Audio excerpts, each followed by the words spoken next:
गावातले जेवढे मतदार आहेत तेवढ्या मतदारांनी त्या अध्यक्षाला मतदान करावं आणि जे प्रभाग निर्माण केले त्या प्रभागामध्ये जे जे उमेदवार ते कोणत्याही पक्षाचे असो त्यांना मतदान करायचं आहे. मी पाहिलो 40 वर्ष या राजकारणामध्ये मुतखडच्या अनेक वेळा नगरपालिकेच्या निवडणुका लढविल्या.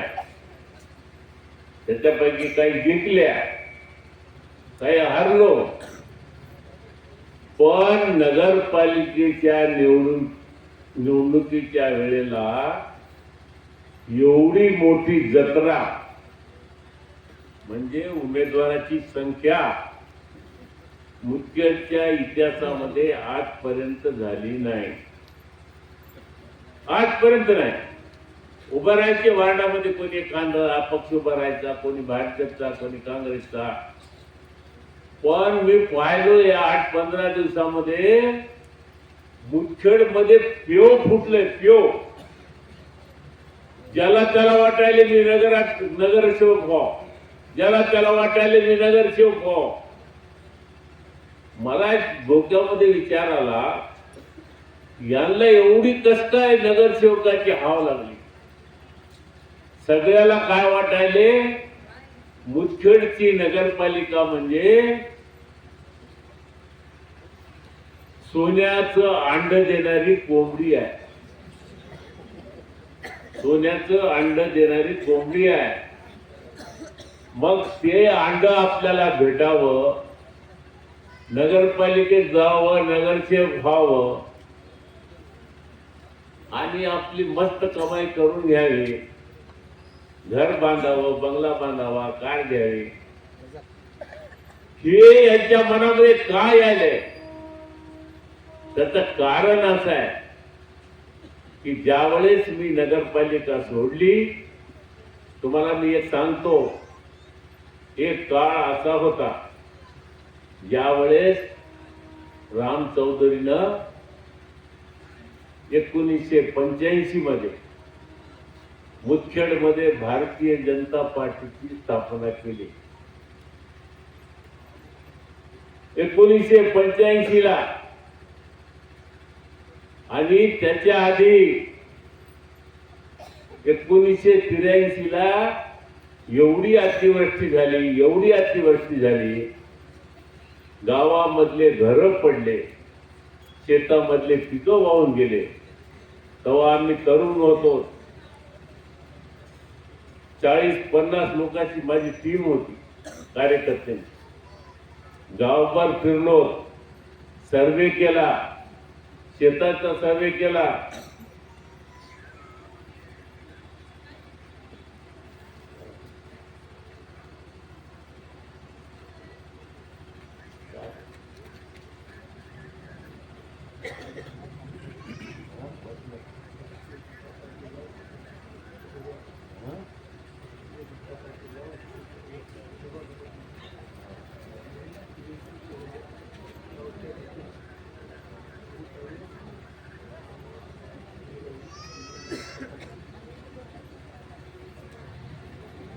तर मी काय सांगत होतो की त्या काळामध्ये आम्ही 40 जणांच्या टीमने गावचा सर्वे केला, रात्रंदिवस फिरलो, शेताचा सर्वे केला, कलेक्टर जवळ गेलो, भांडलो. त्यावेळेस आम्ही भाजपमध्ये होतो. साहेबराव बापू आमदार होते, ते काँग्रेस आले. त्यावेळेस ते आम्हाला हसू लागले, येडेत म्हणले, एवढं गावभर फिरायलेत म्हणले, टेट घेऊन हे करून ते करून. शेत बघायला त्यांना काय 5 पैसे मिळणार नाही. आम्ही मिळो ना मिळो, आमचं काम आहे, आम्ही केलं. दैवयोगाने काय झालं, त्यावेळेस सरकारनं पैसे मंजूर केले. मुतखेडमध्ये मला आज आठवते 2,32,000 1985 ला प्रत्येकाच्या घराला पैसे मिळाले, शेताच्या गेलेले नुकसान झालेला पैसे मिळाले. आणि राम चौधरीनं 1973 पासून या महात्मा गांधी मध्ये नोकरी करून 11 वर्ष लोकांचे दिवस रात्र काम केले. त्याचा परिणाम असा झाला की 85 ला मला निवडणुकीमध्ये 1 रुपया सुद्धा लागला नाही. 1 रुपया घरचा. लोकांनी पैसे दिले, मतदान दिलं आणि सांगितलं, लोकांच्या मनात भावना आली की हे पोरग चांगलं आहे, राम चौधरी हे पोरग चांगलं आहे, कच्ची आहे, मेहनती आहे, लोकांच्या कामाची जाण आहे, आडल्या वेळल्या वेळेला आपल्याकरता धावून येणारा हा तरुण आहे, याला नगराध्यक्ष केलं पाहिजे. मी तुम्हाला सांगतो 1 रुपया न खर्च करता, कुठलाही न करता राम चौधरी नगराध्यक्ष झाला. 14 लोक माझे निवडून आले. 14 लोक. आता सांगितलं संपूर्ण भारतामध्ये काँग्रेस होती, महाराष्ट्रामध्ये काँग्रेस होती आणि पूर्ण भारतामध्ये काँग्रेस फक्त 2 खासदार भाजपचे होते, अटल बिहारी वाजपेयी आणि ते एक आंध्रामधले रेड्डी. अशा परिस्थितीमध्ये एका ध्येयानं, एका विचारानं या ठिकाणी भाजपची स्थापना करून नगरपालिका आणली. मी का सांगायला तुम्हाला की भाजप त्यावेळेची भाजप जी होती, ध्येयवादी भाजप होती, विचाराची भाजप होती, काम करणाऱ्याची भाजप होती, जनतेमध्ये काम राहून जनतेच्या सुखादुःखामध्ये सहभागी होणारी काँग्रेस भाजप. आता काय भाजप? अरे आता भाजप म्हणजे सगळे लुच्चे, लफंगे, घोटाळेबाज, करोडो रुपये कमावलेले,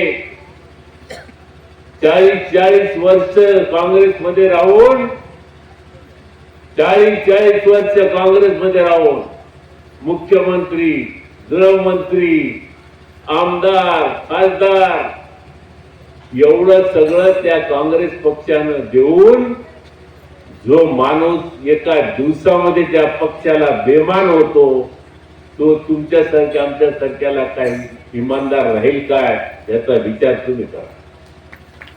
राहू शकत नाही.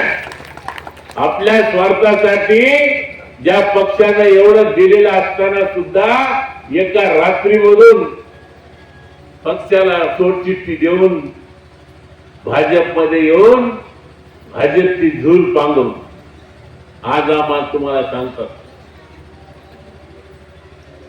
भाजपला मतदान द्या. अरे कुठली भाजप आली? आज भाजपचे ना मुसखेड मधले भाजपच्या एकाला तिकीट दिले फक्त, जुन्या भाजपच्या. ते कसं दिलं? त्या 9 नंबर मध्ये ते बाळ्या, काय त्याचं नाव, बाळ्या पांचाळला 9 नंबर मध्ये तिकीट दिलं. त्या बाळ्या पांचाळचं घरही नाही 9 नंबर मध्ये, त्याचं एक मतदानही नाही त्याच्यामध्ये. हो 3 सॉरी 9 नंबर 3 मध्ये दिलं.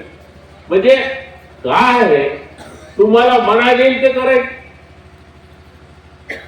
एक गोष्ट माहिती आहे का तुम्हाला?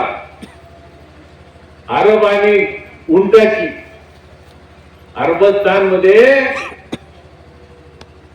थंडी पडली होती, कडाक्याची थंडी, एवढी जबरदस्त थंडी. एक अरब काय केला, त्या तंबू मध्ये थंडीमध्ये तंबू टाकून बसला. एक उंटा आला आणि त्या अरबाला म्हणाला, अरे बाबा थंडी फार आहे, एवढा मोठा टेंट आहे, एवढा मोठा तंबू आहे, तू एकटाच आहे. तर मला मग काय करायचं नाही, माझी थोडी मुंडी तुझ्या त्याच्यामध्ये जाऊ दे, म्हणजे तेवढीच मला थंडी कमी होईल. तर म्हणला ठीक आहे, जागा आहे, तू घे तुझी मान. थोडा वेळ झाला की मग पुन्हा ते उंट काय म्हणला, अरे मान झाली, थोडे 2 पाय तुझ्या तंबू मध्ये मला घाल. तर म्हणलं ठीक आहे, 2 पाय घालू दे. अजून थोडा वेळ झाला, म्हणलं आता सगळं झालंय, थोडं अर्ध अंग माझ्या मध्ये येऊ दे, मला थंडी कर. ते म्हणलं ठीक आहे. असं तरी शेवटी काय झालं, त्या उंटाने काय केलं, त्या आरबाला घेतलं, गेलं फेकून त्याच्या बाहेर, तशाच्या तंबूच्या बाहेर, आणि आपण त्या तंबू मध्ये जाऊन बसला. तसं आमच्या या भाजपवाल्यांची गत झाली. यांना त्या उंटाच्या गोष्टीप्रमाणे भाजपचे सगळे जे जुने कार्यकर्ते यांनी ते बाहेर फेकून दिले. आज भाजपच्या कार्यकर्त्यांची अवस्था अशी आहे, कुंभाराचं गाढव असते का, कुंभाराचं गाढव तुम्हाला माहिती आहे ना, कुंभाराचं गाढव. गाढव म्हणजे अतिशय प्रामाणिक माणूस, प्राणी. कुंभार काय करते, त्या गाढवाला बांधावं लागत नाही, घरी चारा टाकावा लागत नाही, पाणी पाजावं लागत नाही, त्याला फक्त उकंड्यावर सोडून द्याय. आणि जेव्हा काम पडलं, गोण्या बिन्या व्हायच्या करायच्या, की त्याला उकंड्यावर जाऊन कान धरून आणायचं, दिवसभर त्याच्या गोण्या टाकायच्या, दिवसभर काम करून घ्यायचं, आणि संध्याकाळी त्याला एक सट्टा दिला डोंगरावर की पुन्हा उकंड्यावर. तशी भाजपच्या कार्यकर्त्याची अवस्था झालेली आहे.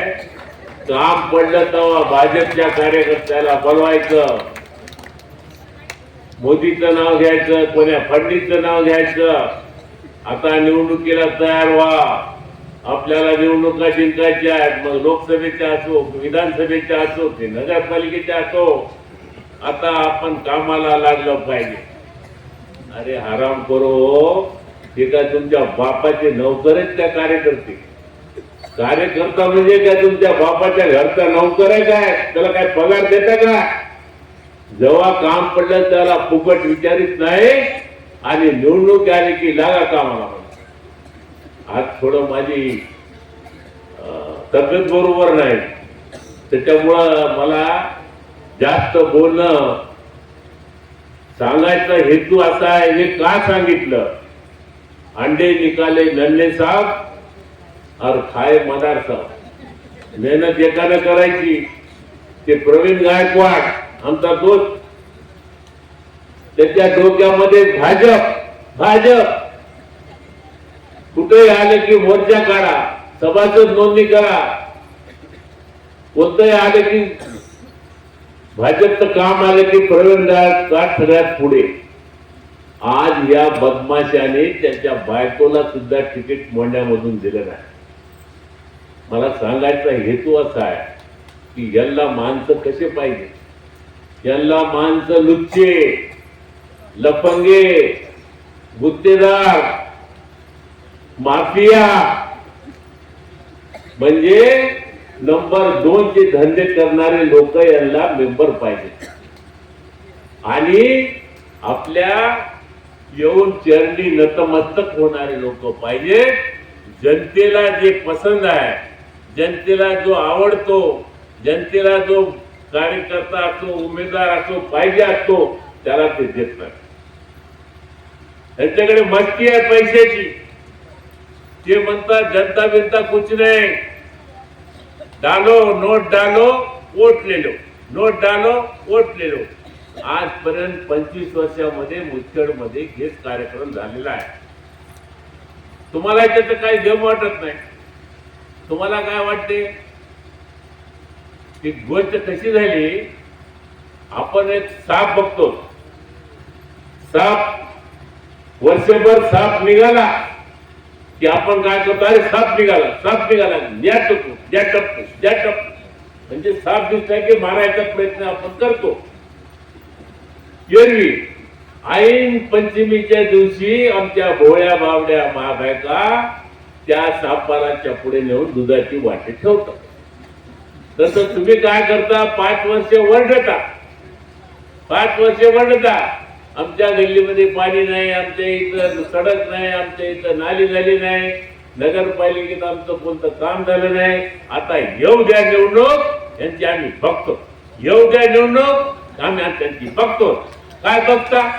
मी म्हणलं त्या सापाला जसं पंचमी त्याची दूध पाजता तसं मतदानाच्या दिवशी ते तुमच्याकडे आणून देतात लक्ष्मी नोट. आणि तुम्हाला वाटतं जाऊ द्या गंगे आला काय तुके आला काय, आपल्याला पैसे भेटले. आहे की नाही खरी गोष्ट? त्याच्यात तुमची चूक नाही. का नाही चूक? कारण गरिबी आहे. गरिबी आहे. गरिबी असल्यामुळं प्रत्येक माणसाला पैशाची गरज आहे. आणि तुम्हाला वाटते मग पैसेच मिळाले ना मग काय हरकत आहे. मला तुमची एक विनंती करायची. तुमच्या गावचा माणूस, तुमचा एक वडीलधारा माणूस, काय करा, दोन गोष्टी करा. तुम्हाला राम चौधरी बद्दल प्रेम आहे काय? आहे का? खरं सांगा. असलं तर हातवारे करा, नाही तर करू नका. राम चौधरी बद्दल प्रेम आहे. राम चौधरी चांगला माणूस आहे. राम चौधरी गावात काम केले. दोन गरीबाला राम चौधरी ओळखते. कुठं भंडारा करते, कुठं ढवाला करते, कुठं देवाला पैसे देते. तरुणाच्या काळामध्ये एवढी महामारी आली, एवढी महामारी आली. 2 महिने प्रत्येक माणूस ज्याचा हात पोटावर आहे, ज्याचा हात पोटावर आहे, प्रत्येक माणूस त्या भीतीनं तरुणाच्या घरामध्ये बसून होता की नाही? बायका सुद्धा कामाला गेल्या नाही. कोणता मजुरदार सुद्धा कामाला गेला नाही. त्यावेळेला तुमचा एक गावातला नागरिक, तुमचा एक मुलगा म्हणा, लहान अशी त्याचा बाप म्हणा, मला राहवलं नाही. मी म्हणलं आज एवढ्या महामारीमध्ये माझ्या मुख्यची गोर गरीब जनता आज घरामध्ये हातावर हात टाकून बसलेली आहे. खायला अन्न नाही पोटामध्ये, बाहेर जाऊ तर काम करायची तयारी नाही, कारण करोनाची भीती. अशा परिस्थितीमध्ये राम चौधरीच्या मनामध्ये आलं की मी या गावामध्ये जन्मलेलो आहे, या गावामध्ये मोठं झालेलं आहे. या गावातल्या माझ्या मायबाप जनतेनं 15 वर्ष मला नगराध्यक्ष ठेवलेलं आहे. मग अशा संकटाच्या वेळी काहीतरी माझं नैतिक कर्तव्य, कायदेशीर नाही, नैतिक कर्तव्य, मला राहवलं नाही. माझं शेत विकलं आणि 15 लाख रुपयाचा किराणा माझ्या माय बहिणीला करोनाच्या काळामध्ये फक्त राम चौधरीने वाटलं.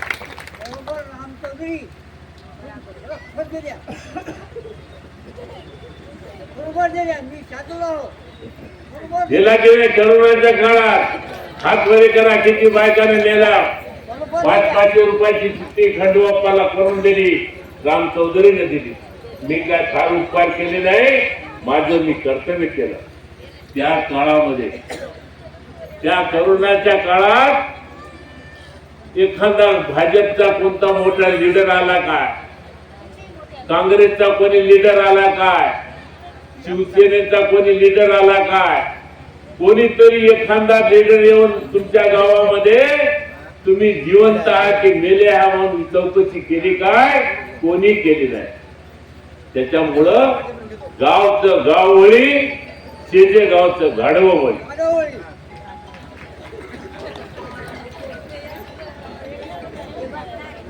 Hello hello. त्याच्यामुळं कसं सांगतो, गावचं गाववळी. मी गावचा होतो, इथं जन्मलो, तुमचा आशीर्वाद होता, मला राहवलं नाही म्हणून माझं शेत विकून तुम्हाला मी धान्य दिलं. पण एकही वर्षा कोण झालाय. आता हे केव्हा येतात? आता येतात, मतदानाच्या वेळेला येतात, तुमच्या घरामध्ये येतात, गल्लीत येतात, तुम्हाला चॉकलेट देतात, अमकं करतो, ढमकं करतो, येऊन करतो, बुचकेटचं काया पालट करतो, चेहरा मोहरा बदलून टाकतो. हे सगळं पुतना मावशीचं प्रेम आहे. आणि त्याच्यामुळं मी काही जास्त बोलणार नाही. तुम्हाला एकच सांगतो, उमेदवाराचे नाव यांनी दिलेले तुम्हाला. 5 मध्ये कोण आहे, 1 मध्ये कोण आहे, दुसरा कुठलाही विचार करू नका. मी सांगितल्यासारखं जत्रा आहे. आता जत्रा मोठी भरलेली आहे. कोणी पतंग घेतलाय, कोणी टीव्ही घेतलाय, कोणी कपाट घेतलाय, कोणी धनुष्यबाण घेतला, कोणी घड्याळ घेतला, कोणी भातमी घेतला. आता काय आहे की बाबा, मी तर हे बघून परेशान होऊन गेलो. सगळ्यांनी घेतले, सगळ्याला वाटायला मी निवडून येतो. अरे बापू, निवडणूक एवढी सोपी नाही. त्या पावसाळ्यामध्ये छत्र्या कशा निघतात तशा या छत्र्या निघालेल्या होत्या. या छत्र्या पावसाळ्यातल्या छत्र्या निघाल्या झाल्या, पावसाळा गेल्या छत्र्या बंद. तसं इलेक्शन आलं की हे छत्र्या तुमच्या पुढे येणार. अपक्ष राहो, अजून कोण्या पक्षाचा राहो, पण एकच मी सांगतो, मी काही काँग्रेस पक्षाचा नाही. तुम्हाला आजही सांगितलं, मागेही सांगितलं, फक्त स्थानिक पातळीवर या भाजपवाल्यांची जी दादागिरी चालू आहे, त्यांची जी गुंडगिरी चालू आहे, त्यांचा जो भ्रष्टाचार चालू आहे, आमच्या मुदखेडच्या भोळ्या वाड्या जनतेला लुटायचं काम चालू आहे, त्याचा प्रतिकार करण्यासाठी मी काँग्रेसच्या या उमेदवाराला पाठिंबा देतो. बाकी मला काय जाणं घेणं नाही. माझ्या घरचं कोणी नाही, मी उमेदवार नाही, माझा भाऊ नाही, माझी पोरगी नाही, माझी बायको नाही, काय नाही, काय नाही, काय नाही, काहीच नाही. परंतु हे जे चाललेलं आहे, आता वेळ कमी आहे, माझी तब्येत नाही, या म्युन्सिपाल्टीमध्ये कसा भ्रष्टाचार आहे, 29 तारखेला सभा होणार आहे. त्या हरामखोर कुलकर्णीनं 25 कोटी रुपये नगरपालिकेला पुढील 25 कोटी रुपयाला बाजाबता माझ्याजवळ सगळा कुंडली आहे. त्यानं कुठं जमीन घेतली त्याच्या रहितीच्या नकला होता, कुठं घर बांधलंय त्याच्या नकला होता, कुठं प्लॉट घेतले त्याच्या नकला होता, कोण्या बँकेमध्ये फिक्स डिपॉझिट ठेवली त्याची माहिती. एक साधा माणूस, साधा फक्त 100 रुपये रोजगार आलेला, त्या माणसानं 25 वर्षामध्ये 25 कोटी रुपयाची मालमत्ता कमी. त्यानं 25 कोटी कमीले की त्याचा वरचा हे आपला साहेब ह्याने किती कमीले सांगा ना. आणि याला कमवायला आशीर्वाद कोणाचा आहे? याच लोकांचा आशीर्वाद आहे. मी 29 तारखेच्या कार्यक्रमामध्ये तुम्हाला सविस्तर सांगतो की तुम्हाला, आम्हाला, या मुदखेडच्या जनतेला, या भाजपच्या लोकनेत्यांनी आणि इथल्या कर्मचाऱ्यांनी नगरपालिकेमध्ये कशा कशा पद्धतीनं भ्रष्टाचार केला, आपली कशी केली. तर त्यामुळं अधिक वेळ न घेता मी तुम्हाला विनंती करतो, एक वडीलधाऱ्याचा सल्ला म्हणा. जर खरोखर तुम्हाला जर राम चौधरी बद्दल प्रेम असेल तर राम चौधरीचा सल्ला तुम्ही ऐकावा अशी माझी तुमची विनंती आहे. मला बाकी काही घेणं देणं नाही. या वार्डामध्ये जे उमेदवार आहेत, काय त्यांचं नाव, एक गजानन संभोड, चांगलं पोरग आहे, मला काही ओळख नव्हती, आता बघितलं मी त्याला, त्याची पण चांगले दिले उमेदवार, चांगले दिले, तरुण दिले, भ्रष्टाचारानं भरपटलेले नाही, त्यांच्याकडे कुठलं गाड्या घोडे पेट्रोल पंप वगैरे काहीच नाही त्यांच्याकडे. त्यांच्याकडे फक्त आहे विमान आहे, चांगला आहे, प्रामाणिक आहे. आणि मी तुम्हाला खात्री देतो की हे जर निवडून आले तर खऱ्या अर्थानं नगरसेवक कशाला म्हणतात ते तुम्हाला ते दाखवून. आणि या लुट्या लफंग्याच्या नादी लागतात, या भ्रष्टाचारी लोकांच्या, माफिया लोकांच्या मागे लागतात, तर 5 वर्षानंतर पुन्हा जो मुदखेड आहे त्याच प्रमाणचं मुदखेड राहणार आहे. आता प्रश्न राहिला, हे सगळं खरं आहे, राम चौधरी म्हणाले अगदी 100% खरं आहे, पण आमची गरिबी आहे. उद्या नोटा चालू होतात, परेशान आहे, आता परेशान आहे. पुऱ्या मुदखेड मध्ये पंजाची हवा आहे. पंजा म्हणाले, पंजा, गप्पा गप्पा राजा आप्पा. लहान पोरी हो, त्या मोंड्यामध्ये काल बसलो होतो मी, त्या समुद्राची लहान पोरगी, का वर्ष किती वर्षाची तिची, चप्पा चप्पा राजा आप्पा. अरे वा, म्हणजे पुऱ्या गावानं हवा झाली. हे भाजप नेते, स्टार प्रचारक, खरं म्हणजे यांनी महाराष्ट्राभर फिरायला पाहिजे. स्टार प्रचारक कशाला म्हणतात? पक्षाचे. महाराष्ट्र सोडा, मराठवाडा सोडा, नांदेड जिल्हा सोडा, हे बुवा तर प्रत्येक गल्ली गल्लीमध्ये घराघरामध्ये फिरायला आहे. याचा अर्थ लक्षात घ्या. परंतु तुम्हाला माझी नम्र विनंती आहे, दोघांनाही खुश करा. कोणाला? दोघांनाही खुश करा. ज्यांचे पैसे घेते त्यांना वाटते पैसे दिले आता हे मतदान आपल्याला भेटते, ते खुश होतात. आणि मलाही खुश करा, त्यांचे पैसे घेऊन पंजाला मतदान करा. म्हणजे दोघंही खुश आहे की नाही? दोघंही खुश होऊन जातात. तर अशा पद्धतीनं 2 तारखेला आपण सगळ्यांनी मतदान करावं एवढी माझी इच्छा आहे. जास्त बोलत नाही, थोडी तब्येत बरोबर नाहीये.